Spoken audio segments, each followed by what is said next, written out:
Shalom Bapak Ibu Saudara yang kekasih di dalam Kristus Yesus Tuhan. Senang sekali pada hari ini kita dapat bertemu meskipun secara online yang dibagikan oleh tayangan video YouTube pada hari ini. Yang mana kita tahu bahwa udah 2 bulan lebih berjalan kita ibadah di dalam gedung gereja secara offline atau onsite, dan kemudian kita beribadah kembali secara online pada hari ini. Ya, kita tahu bahwa saat ini sedang dilakukan yang namanya PSBB atau PKM, sehingga itu kita harus melaksanakan ibadah kita kembali secara online. Meskipun sebetulnya bisa secara offline atau onsite dalam gedung gereja, tetapi kita memutuskan untuk secara online saja dalam 3 minggu ke depan ini, dikarenakan kita melihat situasi kondisi yang kurang menunjang khususnya pada saat ini karena wabah atau pandemi COVID-19 ini. Oleh karena itu, untuk kita menghindari hal-hal yang tidak diinginkan, makanya kita memutuskan kembali, saya dan beberapa pengurus gereja memutuskan untuk ibadah secara online. Nah, kemudian nanti pada bulan yang akan datang, bulan 2, bulan Februari, kita akan melihat kembali situasi kondisi keadaan. Kalau sudah mulai membaik, sudah mulai terjadi penurunan dari penularan dari virus ini, maka kita akan melakukan ibadah kita kembali secara offline di dalam gedung gereja. Baik Bapak Ibu Saudara sekalian, itu tidak akan mengurangi semangat kita untuk kita tetap datang kepada Tuhan, memuji, menyembah, mengagung dan meninggikan nama Tuhan kita Yesus Kristus, Allah yang hidup dan berkuasa. Amin. Baik, kita akan melaksanakan ibadah kita secara online. Kita akan mulai terlebih dahulu di dalam doa. Mari bersama-sama tundukkan kepala Bapak Ibu sekalian, kita akan berdoa. Bapa kami yang di surga, Bapa yang baik, Bapa yang kami muliakan di dalam satu nama, yaitu Kristus Yesus Tuhan, Juru Selamat kami yang hidup. Pada hari ini kembali kami melaksanakan ibadah kami secara online. Oleh karena itu, berkati ibadah kami pada hari ini ya Tuhan, dari awal, pertengahan hingga akhirnya. Dan biarlah kemuliaan Tuhan saja yang dinyatakan. Dan melalui ibadah kami secara online pada hari ini, kami percaya itu tidak mengurangi semangat dan kerinduan kami akan Tuhan juga. Oleh karena itu, berkati semua yang terlibat di dalam pelayanan pada hari ini. Dan berkati jemaat Tuhan, akan umat Tuhan, bahkan siapapun yang menyaksikan tayangan ini, ibadah secara online di GCA Manase ini, Tuhan memberkati juga. Dan kami mempersiapkan hati kami, pikiran kami, dan kami mau fokus dalam ibadah kami secara online pada hari ini. Roh Kudus jamah kami, lawat kami, dan kami percaya mujizat Tuhan terjadi atas hidup kami. Terpujilah nama Tuhan. Hanya di dalam nama Yesus kami menyerahkan ibadah kami pada hari ini secara online dari awal, pertengahan hingga akhirnya. Hanya di dalam satu nama, yaitu Kristus Yesus Tuhan, kami berdoa. Haleluya. Amin.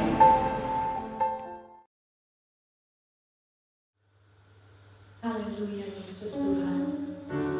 Terima kasih Tuhan Yesus, kami kembali mau datang kepadamu dengan penuh ucapan syukur Tuhan. Dan kembali kami Tuhan akan melakukan peribadatan kami meskipun masih secara online Bapa. Tapi kami mau yakin dan percaya, karena kami tahu bahwa pertolongan kami datang daripadamu, karena kami mau menaruh iman kami kepadamu Tuhan. Terima kasih Tuhan, kami mau menyembah Tuhan pagi hari ini di dalam nama Yesus. Haleluya. Amin. Mari sama-sama kita mau menyembah Tuhan.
menjadi kuat Tuhan.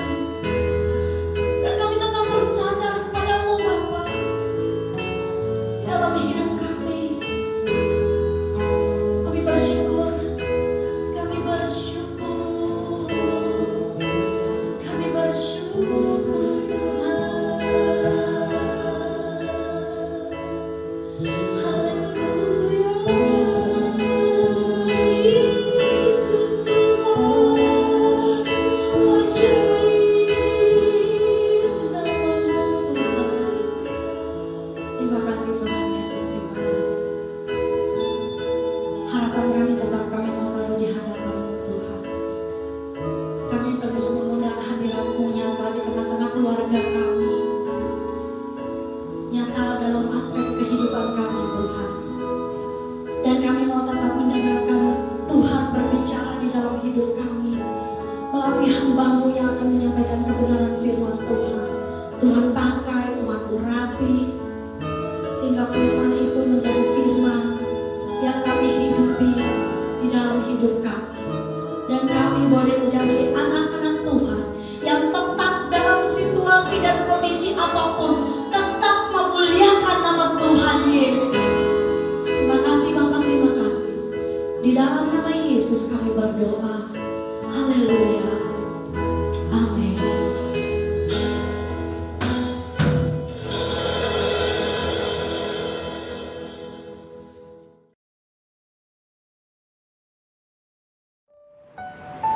Haleluya, puji Tuhan. Baik Bapak Ibu Saudara yang kekasih dalam Kristus Yesus Tuhan, kembali kita akan belajar firman Tuhan pada hari ini. Mari sebelum kita belajar firman Tuhan, kita akan terlebih dahulu berdoa buat firman Tuhan yang akan kita pelajari, sehingga Roh Kudus menolong, Roh Kudus memimpin kita. Mari tundukkan kepala dan kita akan berdoa. Bapa kami yang di surga, Bapa yang baik, kembali kami bersyukur dan berterima kasih pada hari ini, kesempatan yang diberikan bagi kami untuk kami boleh dapat memuji, menyembah Tuhan meskipun secara online. Namun itu tidak mengurangi semangat dan kerinduan kami akan Tuhan. Kami percaya bahwa hadirat Tuhan juga menjamah melawan setiap kami. Dan pada saat kesempatan hari ini kami akan belajar firman Tuhan. Oleh karena itu kami mempersiapkan hati dan pikiran kami, sehingga firman Tuhan yang kami pelajari betul-betul hidup di dalam hidup kami, sehingga firman Tuhan yang dapat memimpin kami, menuntun kami, untuk kami boleh hidup sesuai seturut dengan apa yang Tuhan mau, Tuhan kehendaki, sehingga hidup kami betul-betul menjadi hidup yang menyenangkan hati Tuhan, hidup yang mempermuliakan nama Tuhan. Berkati umat Tuhan, bahkan siapapun yang mengikuti ibadah secara online pada hari ini, dan urapi Tuhan pakai di dalam nama Tuhan Yesus. Berikan telinga yang dengar-dengaran, hati yang mau taat, dan yang betul-betul mau menerapkan firman Tuhan. Apa yang menyampaikan Roh Kudus pimpin, Roh Kudus ambil alih, Roh Kudus tolong, sehingga apa yang disampaikan itu betul-betul dari isi hati Tuhan, bukan pemikiran manusia, pemikiran hamba yang terbatas, tetapi bila hikmat yang dari surga memenuhi hamba. Sembunyikan hamba di belakang salib Kristus, sehingga hanya Yesus yang tampak, hanya Yesus yang layak menerima kemuliaan, hormat, dan kebesaran. Terpujilah nama Tuhan. Dalam nama Yesus kami menyerahkan pelajaran firman Tuhan pada hari ini, dari awal, pertengahan, hingga akhirnya dalam pimpinan kuasa Roh Kudus. Di dalam nama Yesus kami bersyukur dan berdoa. Sama-sama yang siap katakan amin. Baik Bapak Ibu, firman Tuhan pada hari ini yang akan sama-sama kita pelajari, kita ambil dari 1 Petrus pasal yang keempat, ayat 12 sampai ayat yang ke-19. Mari kita buka 1 Petrus pasal yang keempat, ayat 12 sampai ayat yang ke-19. Sudah dapat? Bapak Ibu bisa lihat di situ tema dari firman Tuhan yang tercatat di dalam Alkitab situ, dari perikop itu berbicara tentang menderita sebagai Kristen. Saya akan bacakan, menderita sebagai Kristen. Saudara-saudara yang kekasih, janganlah kamu heran akan nyala api siksaan yang datang kepadamu sebagai ujian, seolah-olah ada sesuatu yang luar biasa terjadi atas kamu. Sebaliknya, bersukacitalah sesuai dengan bagian yang kamu dapat dalam penderitaan Kristus, supaya kamu juga boleh bergembira dan bersukacita pada waktu Ia menyatakan kemuliaannya. Berbahagialah kamu jika kamu dinista karena nama Kristus, sebab roh kemuliaan, yaitu roh Allah, ada padamu. Janganlah ada di antara kamu yang harus menderita sebagai pembunuh atau pencuri atau penjahat atau pengacau. Tetapi jika ia menderita sebagai orang Kristen, maka janganlah ia malu, melainkan hendaklah ia memuliakan Allah dalam nama Kristus itu. Karena sekarang telah tiba saatnya penghakiman dimulai, dan pada rumah Allah sendiri yang harus pertama-tama dihakimi. Dan jika penghakiman itu dimulai pada kita, bagaimanakah kesudahannya dengan mereka yang tidak percaya pada Injil Allah? Dan jika orang benar hampir-hampir tidak diselamatkan, apakah yang akan terjadi dengan orang fasik dan orang berdosa? Karena itu, baiklah juga mereka yang harus menderita karena kehendak Allah, menyerahkan jiwanya dengan selalu berbuat baik kepada Pencipta yang setia. Sama-sama dengan saya katakan amin. Amin. Baik Bapak Ibu. Nah, melalui pembacaan firman Tuhan ini di dalam perikop pasal yang keempat ini, ayat 12 sampai ayat ke-19, firman Tuhan ini saya beri judul dalam pembacaan ini, maka saya beri judul firman Tuhan atau khotbah yang akan disampaikan pada hari ini, atau saya bagikan pada Bapak Ibu saudara sekalian pada hari ini, saya beri judul menderita karena Kristus. Sama-sama dengan saya katakan 3, 2, 1, menderita karena Kristus.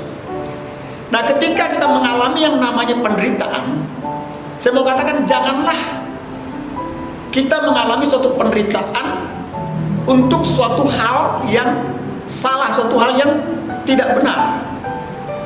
Sebagaimana yang dikatakan oleh firman Tuhan, baiklah ketika kita mengalami penderitaan atau kita mengalami atau kita menderita semua karena Kristus, itu lebih baik. Karena waktu kita menderita karena Kristus, dikatakan itu adalah suatu hak yang sangat istimewa bagi orang yang percaya. Jika menderita karena Kristus Yesus, karena rencana-rencananya di dalam kehidupan kita sebagai orang percaya. Ada dua macam penderitaan di sini yang harus kita ketahui. Yang pertama adalah penderitaan yang datangnya dari luar kita, dan yang kedua adalah penderitaan yang datangnya dari dalam diri kita. Penderitaan yang datang dari luar itu seperti apa contohnya? Seperti kita mengalami tekanan-tekanan dari keluarga, atau tekanan dari tempat pekerjaan, dari atasan kita. Kemudian tekanan-tekanan dari faktor kesulitan-kesulitan ekonomi. Atau mungkin kita mengalami yaitu menderita karena kita diremehkan, karena kita tidak dihargai, kita tidak dianggap atau tidak dipandang. Nah, ini penderitaan yang pertama. Penderitaan yang kedua adalah penderitaan yang datang dari diri kita sendiri.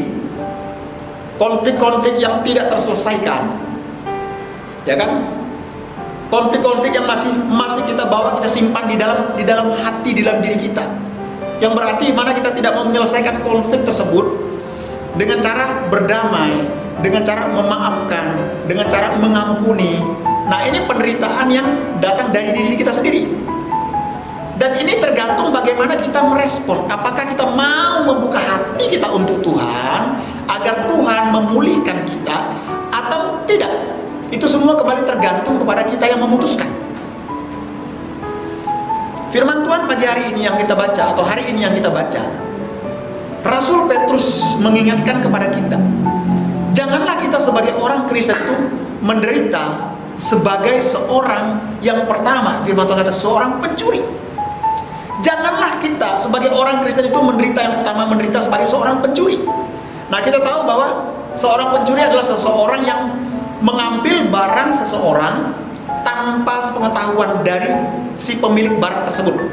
Misalnya, ini handphone, saya tahu handphone Kelvin, terus kemudian saya lihat Kelvin nggak ada, saya ambil, saya masukkan kantong, kemudian saya tinggalkan Kelvin, saya meninggalkan Kelvin. Ini namanya mencuri. Berbeda kalau ini handphone Kelvin, ada Kelvin dekat saya, bilang, Vin, saya ambil handphonemu ya, saya pinjam ya. Berbeda, betul? Tapi waktu saya mengambil ini tanpa sepengetahuan Kelvin, itu berarti namanya mencuri. Nah, saudara tahu dah mengartikan seperti apa. Yang jelas mengambil milik seseorang tanpa sepengetahuan orang tersebut, itu berarti namanya mencuri. Nah, saudara, ini banyak orang sebetulnya tanpa kita sadari sebagai orang Kristen.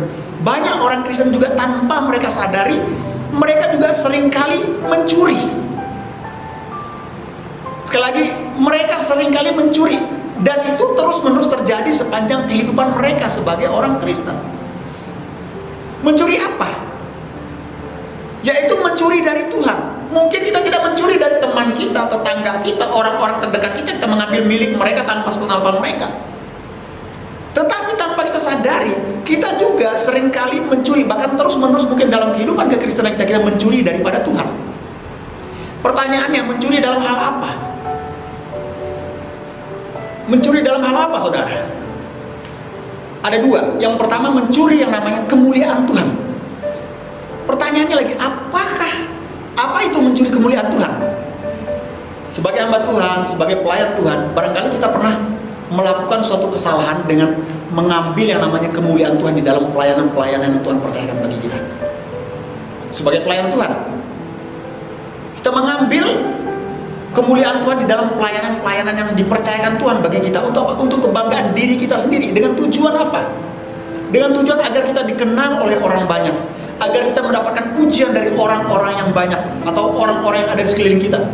Dengan pelayanan-pelayanan yang kita lakukan, seakan-akan semua pelayanan-pelayanan yang kita lakukan itu terjadi bukan karena Tuhan, malah itu karena diri kita, kemampuan kita, kekuatan kita. Kita berpikir itu semua karena memang diri kita, bukan karena Tuhan. Nah, ini yang bahaya, mencuri kemuliaan Tuhan ini. Hati-hati. Terutama ini buat hamba-hamba Tuhan yang berhasil ya, tentunya dalam pelayanan dengan dukungan talenta dan karunia-karunia yang luar biasa. Nah, pelayanan yang saya maksudkan di sini misalnya pelayanan khotbah sebagai seorang pengkhotbah. Nah, ada pengkhotbah yang dipuji karena gaya dan bobot khotbahnya yang menarik, yang bermutu. Nah, pengkhotbah seperti ini sangat laris manis di pasaran, biasanya dipakai di gereja-gereja yang ada. Kenapa? Karena khotbahnya yang lucu, berbobot, menarik dan sebagainya, dengan kesaksian dan sebagainya. Nah, pengkhotbah seperti ini sangat laris, dan biasanya honor pengkhotbah seperti ini atau PK itu sangat tinggi. Dengan honor dan PK yang sangat tinggi, terkadang untuk kita mengundang atau mendapatkan pengkhotbah seperti ini, biasanya pengkhotbah seperti ini harus dipesan terlebih dahulu, harus di booking terlebih dahulu berbulan-bulan sebelum dia dapat berkhotbah di tempat kita atau di acara yang kita laksanakan dan dia sebagai pembicaranya. Kenapa? Karena jadwalnya begitu padat, laris manis di pasaran. Nah, pengkhotbah dengan jam terbang yang sangat tinggi ini dan laris manis ini seringkali dijuluki sebagai pengkhotbah berkaliber internasional atau berkaliber nasional lah, atau nasional lah seluruh Indonesia. Tetapi pengkhotbah semacam ini saya mau katakan, godaan terbesarnya adalah pujian. Godaan terbesarnya adalah penghormatan yang berlebihan daripada manusia, sehingga tanpa disadari itu dapat mengakibatkan mencuri yang namanya kemuliaan Tuhan. Ini coba saudara lihat setiap pengkhotbah seperti ini, waktu mereka hadir di dalam suatu acara atau suatu gereja. Nah, waktu mereka hadir itu atau pengkhotbah ini hadir, dia disambut bagaikan seorang raja, disambut bagaikan seorang dewa, dielu-elukan, dibangga-banggakan, luar biasa. Nah, ini bahaya, sangat rawan sebagai seorang pengkhotbah ini atau sebagai seorang hamba Tuhan ini mencuri yang namanya kemuliaan Tuhan, sehingga pelayanan yang dilakukan itu semua karena berdasarkan kemampuannya, berdasarkan pikirannya. Ini bahayanya, saudara.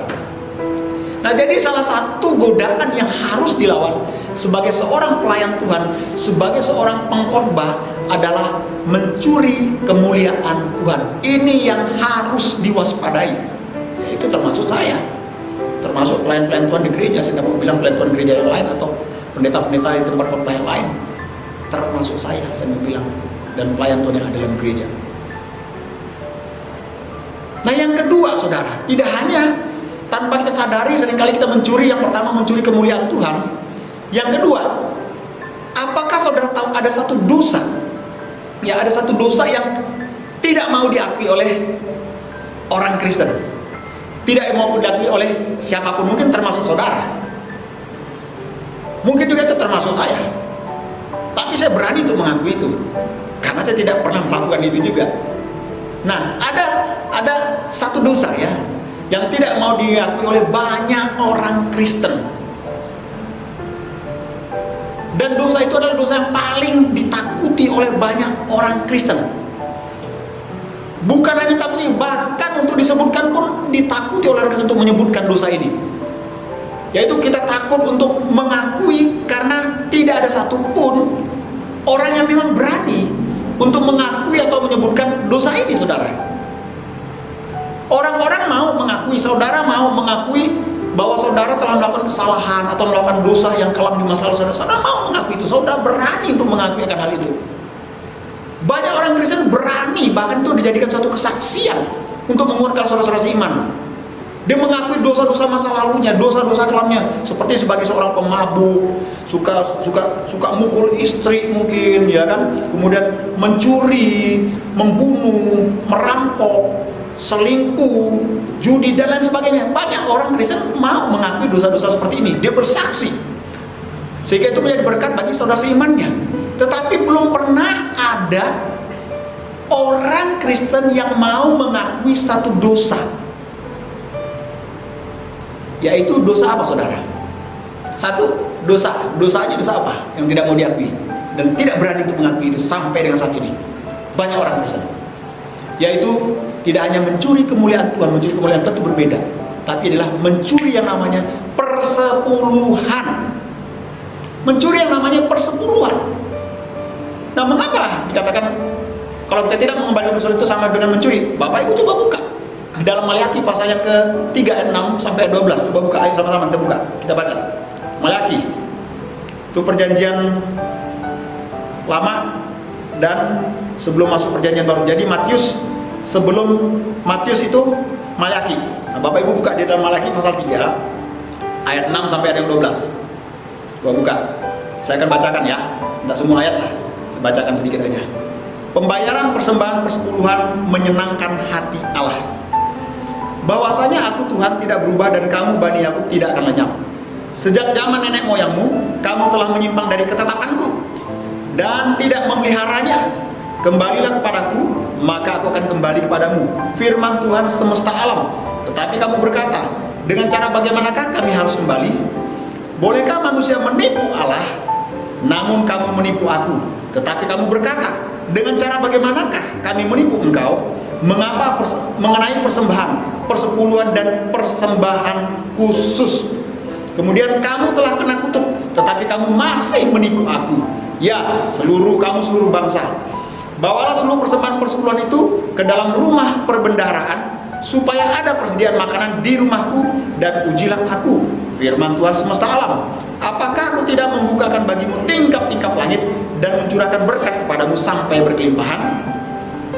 Aku akan menghardik bagimu belalang pelahap, supaya jangan dihabisinya hasil tanahmu, dan supaya jangan pohon anggur di padang tidak berbuah bagimu. Firman Tuhan semesta alam.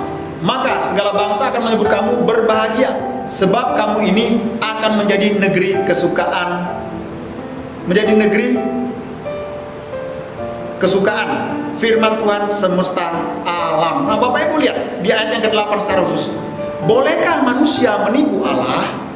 Namun kamu menipu aku, firman Tuhan katakan. Tetapi kamu berkata, dengan cara bagaimanakah kami menipu engkau? Kami menipumu Tuhan. Firman Tuhan katakan apa? Mengenai persembahan persepuluhan dan persembahan khusus. Nah, tanpa kita sadari, sebagai orang Kristen, kita tidak berani mengakui satu dosa, yaitu mencuri. Bukan mencuri kemuliaan, tetapi mencuri persepuluhan, apa yang menjadi milik Tuhan. Mencuri persepuluhan dan persembahan khusus bagi rumah Tuhan. Persembahan khusus yang mungkin bisa saya katakan seperti nazar lah ya.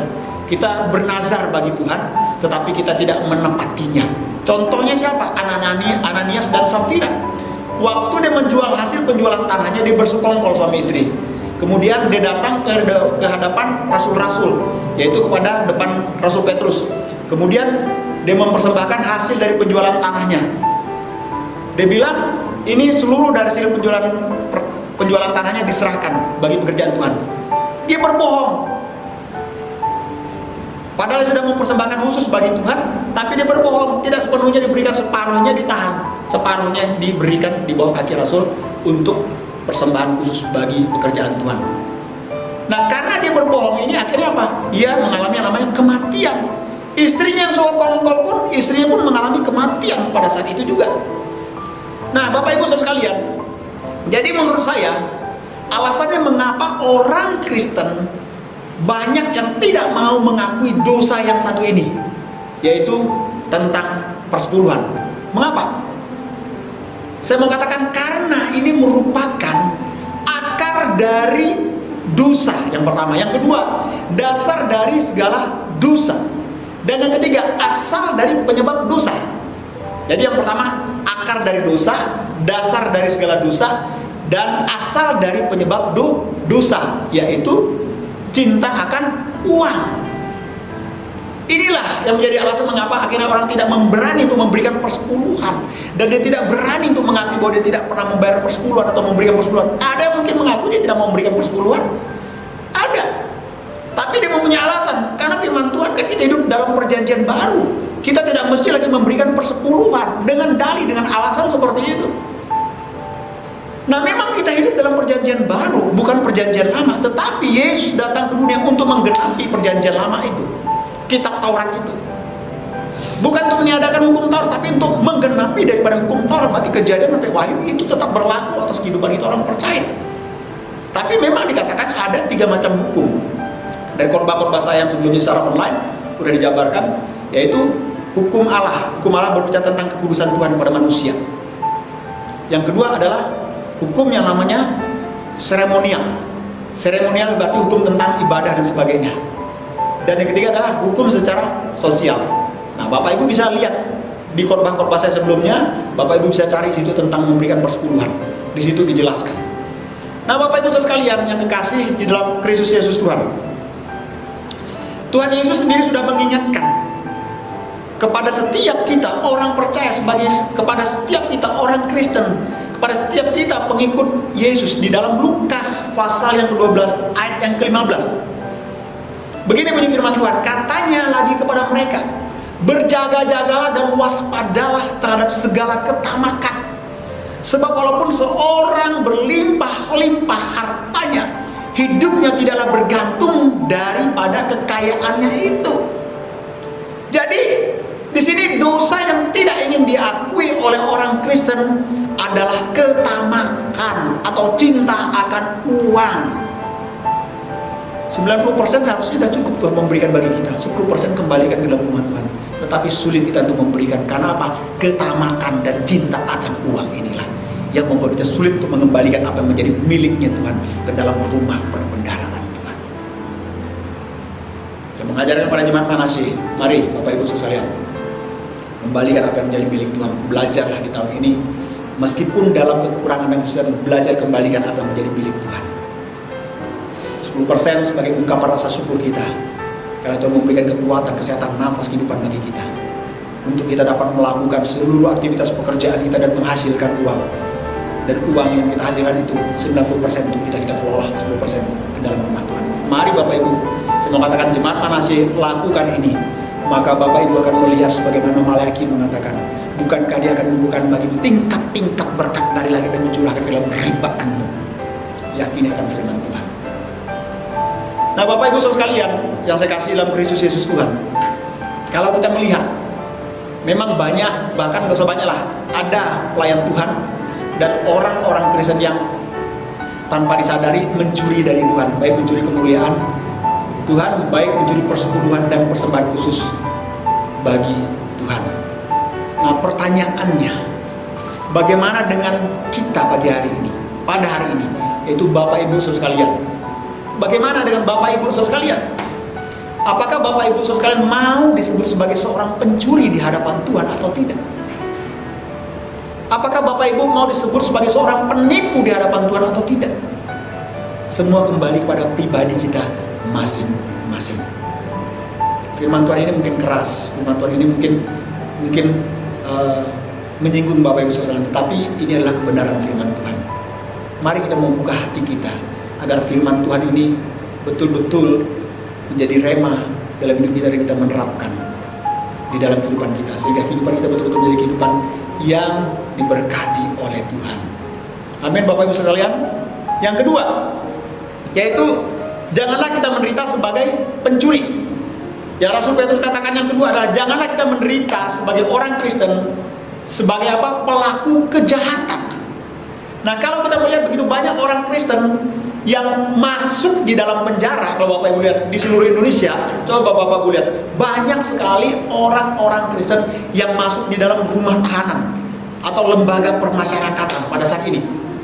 Nah, mereka masuk ke dalam lembaga permasyarakatan atau mereka masuk ke dalam penjara itu bukan sebagai pelaku, yaitu pelaku yang memuliakan Tuhan atau pelaku yang membawa kabar baik tentang keselamatan, tetapi mereka banyak sebagai pelaku kejahatan. Entah itu pelaku kejahatan sebagai pembunuh, entah sebagai perampok, entah sebagai pemerkosa, entah sebagai penjudi, entah mungkin itu sebagai penipu, atau mungkin seorang yang penjual narkoba atau narkoba dan kriminal-kriminal lainnya.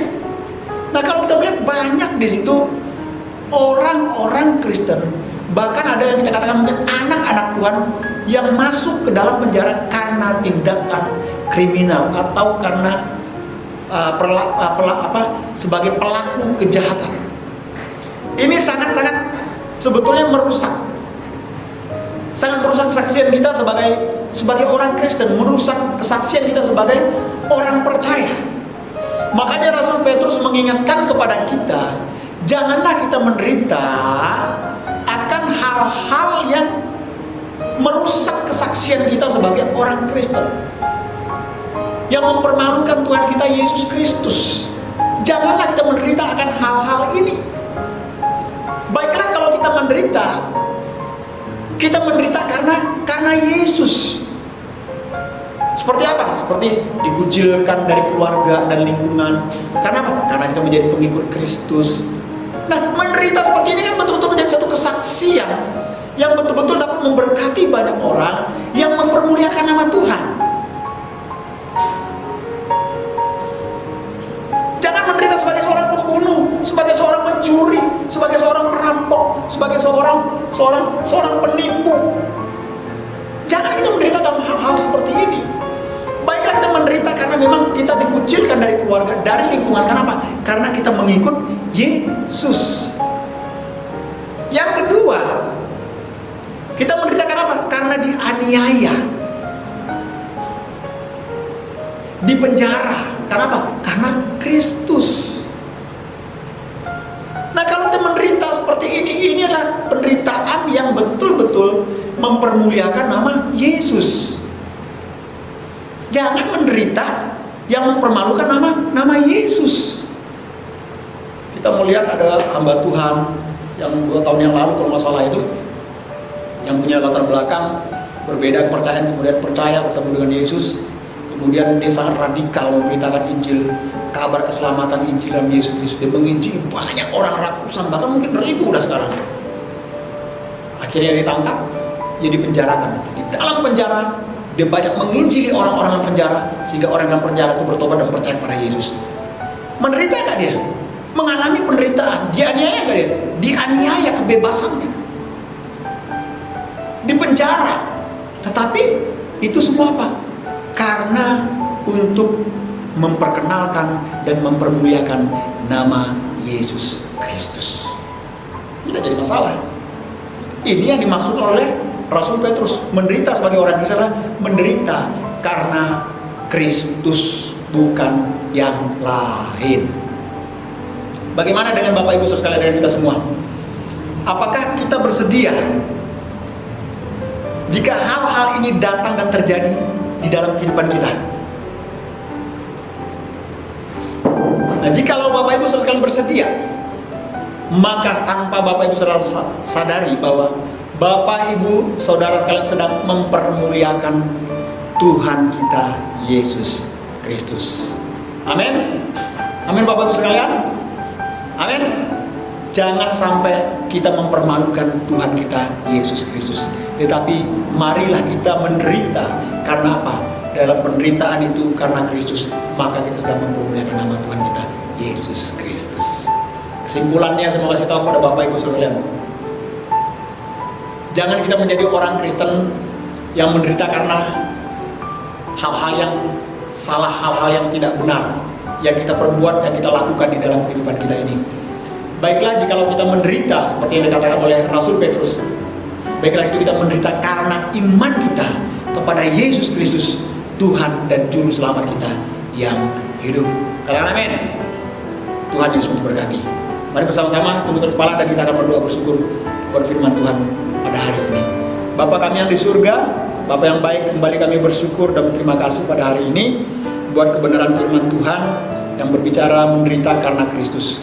Oleh karena itu, biarlah ketika kami mengalami penderitaan, biarlah penderitaan itu karena Kristus. Bukan penderitaan yang disebabkan oleh diri kami sendiri, karena kejahatan, pelanggaran-pelanggaran yang kami lakukan dan kami perbuat. Sebagaimana Rasul Petrus mengajarkan kepada kami pada hari ini melalui firman Tuhan, yaitu di mana firman Tuhan berbicara tentang menderita karena Kristus. Dan ini ada dua hal yang kami dapat pelajari, baik itu berbicara tentang jangan menderita sebagai seorang pencuri maupun menderita sebagai seorang pelaku kejahatan. Baiklah kami menderita karena mempertahankan iman di dalam Kristus Yesus Tuhan. Tuhan tolong kami untuk kami boleh dapat hidup sesuai dengan apa yang menjadi kehendak dan rencana Tuhan di dalam kehidupan kami. Terpujilah nama Tuhan, hamba berhenti berbicara dan biarlah firman Tuhan terus berkarya dalam setiap kami yang mendengarkan dan menerima. Dan Roh Kudus yang akan memampukan kami, menguatkan kami. Dan Tuhan pakai hidup kami sekali lagi hanya untuk kemuliaan dan kebesaran bagi nama-Mu Tuhan. Dalam nama Yesus kami bersyukur dan berdoa buat firman Tuhan pada hari ini. Haleluya. Amin. Haleluya. Beri kemuliaan bagi nama Tuhan. Terima kasih Tuhan. Maha kuasa, maha mulia. Amin. Mari kita bersama menyanyi bagi Tuhan pagi hari ini. Terima kasih Yesus. Dan tepuk tangan bagi Tuhan.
sepanjang minggu ini Tuhan. Kami mau serahkan segala sesuatunya ke dalam tangan Tuhan. Dan kami percaya berkat Tuhan dinyatakan dalam hidup setiap kami. Terpujilah nama Tuhan Yesus di dalam nama Yesus. Haleluya. Amin. Selamat hari ini. Tuhan Yesus memberkati. Haleluya, puji Tuhan. Saya kena percaya bahwa Bapak Ibu Saudara sekalian sudah diberkati melalui ibadah secara online pada hari ini. Amin. Saya kena percaya melalui pujian, penyembahan, melalui firman Tuhan, kita boleh dikuatkan, kita boleh diingatkan, bahkan mungkin kita bisa ditegur melalui firman Tuhan, tapi untuk mengembalikan kita kepada kasih kita yang mula-mula kepada Tuhan. Amin. Baik Bapak Ibu sekalian, kita akan mengakhiri ibadah kita pada hari ini dan kita akan akhiri bersama-sama di dalam doa. Mari tundukkan kepala dan saya akan berdoa buat kita semua. Bapa di surga, Bapa yang baik, Bapa yang kami muliakan di dalam nama Tuhan kami Yesus Kristus. Kami bersyukur dan berterima kasih pada hari ini kami boleh melaksanakan ibadah kami secara online dari awal, pertengahan hingga akhirnya. Dan kami boleh berjalan dalam ibadah ini dengan tidak kurang satu apapun, itu semua karena pertolongan Tuhan dan pimpinan Roh Kudus. Oleh karena itu kami bersyukur melalui firman Tuhan, baik melalui pujian penyembahan ini, kami boleh dikuatkan, kami boleh diingatkan kembali. Oleh karena itu Tuhan, ampuni kami jika ada hal-hal yang tidak berkenan, hal-hal yang menyakitkan hati Tuhan. Dan pada hari ini Tuhan, kami percaya bahwa darah anak domba Allah menguduskan, menyucikan hidup kami, sehingga hidup kami betul-betul menjadi hidup yang boleh menyenangkan dan menyukakan hati Tuhan. Sekali lagi Tuhan, ubahkan cara kami berpikir, ubahkan hati kami, pikiran kami Tuhan, untuk kami boleh diselaraskan dengan hati dan pikiran Kristus, sehingga hidup kami ini betul-betul menjadi hidup yang menyenangkan hati Tuhan kami Yesus Kristus. Terima kasih Tuhan, terima kasih, terpujilah nama Tuhan. Dan pada saat hari ini kami berdoa juga Tuhan buat bangsa dan negara kami. Pulihkan bangsa kami Tuhan. Tuhan tolong lalukan bangsa kami dari wabah yang sedang merebak saat ini Tuhan, yaitu COVID-19 Tuhan. Tuhan tolong di dalam nama Tuhan Yesus. Setiap kami anak-anak Tuhan yang ada di tanah air ini Tuhan, kami mohon perlindungan Tuhan nyata. Bahkan seluruh bangsa yang ada di tanah air ini Tuhan, perlindungan Tuhan nyata juga atas setiap kami Tuhan, sehingga kami boleh dihindarkan dari hal-hal yang tidak diinginkan, dihindari secara khusus dari wabah yang sedang merebak saat ini Tuhan. Kami percaya bahwa perlindungan Tuhan nyata. Dan Tuhan, kami berdoa apa yang dilaksanakan oleh pemerintah dengan melakukan yang namanya vaksin secara massal untuk masyarakat tanah air yang ada Tuhan. Tuhan tolong jika memang ini betul-betul vaksin yang terbaik, Tuhan tolong biarlah kami semua mau mentaati dan kami boleh melakukannya juga Tuhan. Oleh karena itu Tuhan tolong juga dari pihak pemerintah maupun pihak kedokteran Tuhan. Tuhan tolong mereka agar mereka memberikan juga yang terbaik Tuhan.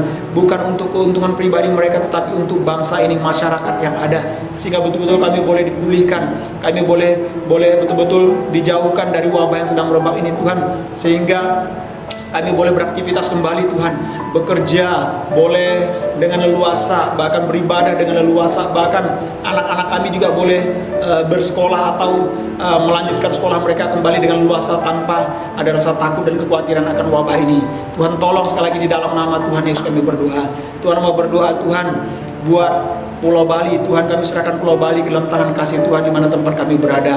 Mari Tuhan, biarlah kiranya Tuhan campur tangan, perlindungan Tuhan nyata, kuasa Tuhan dicurahkan di dalam nama Tuhan Yesus. Kami rindu Tuhan sekali lagi Pulau Bali, yaitu Tuhan menjadi kemuliaan bagi nama Tuhan. Berkati sekali lagi seluruh anak-anak Tuhan, hamba Tuhan yang ada di Pulau Bali ini.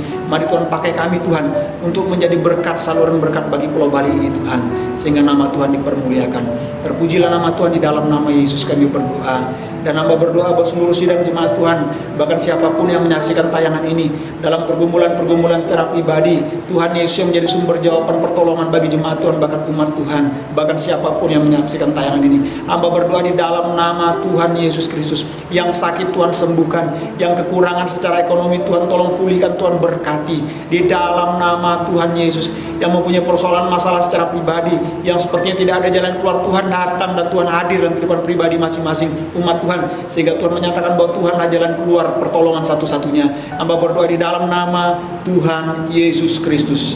Terpujilah nama Tuhan. Dan Tuhan, hamba berdoa bersetiap kami, bahkan umat Tuhan yang menyaksikan tayang ini Tuhan, sepanjang 1 minggu ke depan ini, berkati kami dengan kesehatan, kekuatan, damai sejahtera, sukacita, perlindungan yang daripadamu Tuhan. Jauhkan sekali lagi dari mara bahaya, maut, cakap untuk apapun, kuasa kegelapan, rencana jahat manusia, tangan dia manusiakan wabah virus ini. Jauhkan dari kami Tuhan. Tapi tutup bungkus kami dengan kuasa darah anak domba Allah. Malaikat Tuhan yang kudus Tuhan kirimkan memagari, membentengi kami Tuhan. Dan buat berhasil 1 minggu ke depan apa yang kami lakukan, kami kerjakan. Tuhan buat maju Tuhan, sehingga nama Tuhan ditinggikan dan dipermuliakan. Dan hamba berdoa biarlah berkat yang menjadi janji Tuhan mulai Abraham, Ishak dan Yakub turun atas setiap umat Tuhan, atas setiap kami, bahkan siapapun yang menyaksikan tayangan ini. Di dalam nama Tuhan Yesus Kristus hamba berdoa. Terpujilah nama Tuhan, dan kami akan mengakhiri ibadah kami. Terima kasih sekali lagi Tuhan, dari awal pertengahan Tuhan sudah tolong. Boleh berjalan dengan tidak ada sesuatu apapun, semua kembali untuk kemuliaan bagi nama Tuhan. Saudara, angkatlah kedua tangan saudara dan arahkanlah hati saudara kepada Tuhan. Dengarkanlah perkataan firman Tuhan dan imanilah saudara. Biarlah firman Tuhan yang boleh digenapi dalam kehidupan saudara. Aku melayangkan mataku ke gunung-gunung, dari manakah akan datang pertolonganku? Pertolonganku ialah dari Tuhan yang menjadikan langit dan bumi. Ia tak akan membiarkan kakimu goyah, penjagamu tidak akan terlelap.